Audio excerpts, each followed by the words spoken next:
وای په کلو کې ځای ډېر وي خو د څیزونو کمی وي، او په ښارونو کې هر څه ډېر وي خو د ځای کمی وي.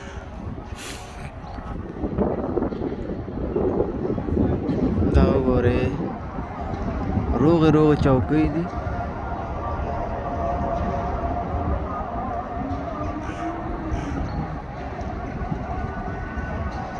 خو ځای نشته دی د ځي د وجې نه بس ګزارې کړي دي، غورځولي دي په ګن کې. دا نالی د لښتې دی.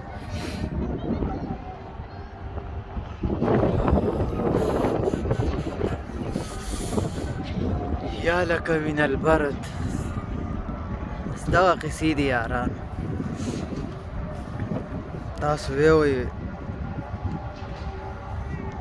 زمونږ ژوند وی داسې او داسې د هر چا یو کمی وي. دا وګوره څومره ښایسته ښایسته کرسۍ دي نوې، خو د ځای کمی دی. نو په هر حال باندې شکر وباسئ.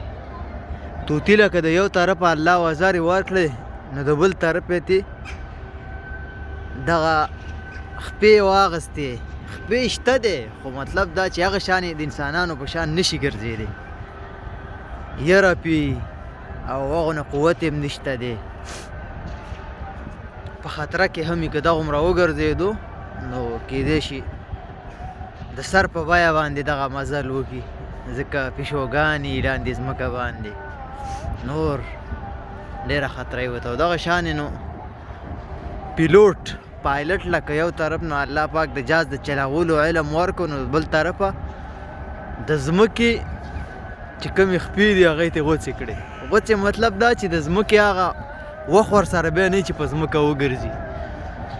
نو مطلب دا چې په هر حالت باندې شکر وباسئ. ښاریانو سره که هر څه ډېر وي نو د ځای کمی وي. معمولي چې لږ ځای ته ضرورت شي چې شی هر څومره نه وي بس غورځوئ یې. دغسې ما هم پرون په خپله یوه روغه ټي وي یو نوی میز وغورځو. ټي وي خو مې یو غریب له ورکړه، کباړي له معلومات یې که او ځان له دې دا کباړ مباړ وباسه.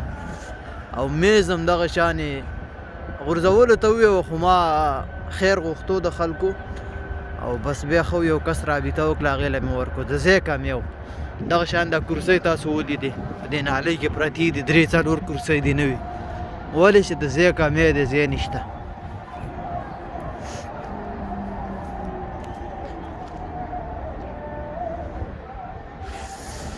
دا ګوره یو ځل یې طبیعت دا وکړم هغه مرغۍ هم پرې ناسته ده. وایي چې دا کم ظالم غورځولي. ظالم نه خو د ځای کمی.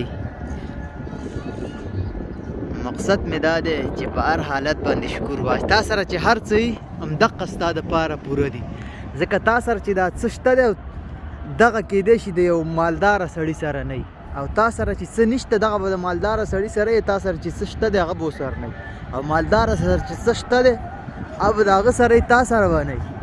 مطلب په هر حالت شکر وباسه. صرف څیزونه نه دي، مال نه دی، زندگی هم دغسې ده. ژوند ما تاسو له مثال درکړ لکه واخلې د پیلوټ زندگی. پیلوټ لکه الله پاک د جهاز د چلولو قوت ورکړو، د بل طرف یې د ځمکې هغه فرصت ترې واخیستو. ستا په شان په ځمکه نشي ګرځېدی ډېره. هغې لکه ته هر روز جوړی که وزګارېدل وی که خطره وی که هر څه خو ستا غوندې نشي ګرځېدی. نو ته د هغه غوندې په هوا نشي ګرځېدی، هغه په ځمکه نشي ګرځېدی. مطلب دا چې په هر حالت شکر شکر شکر.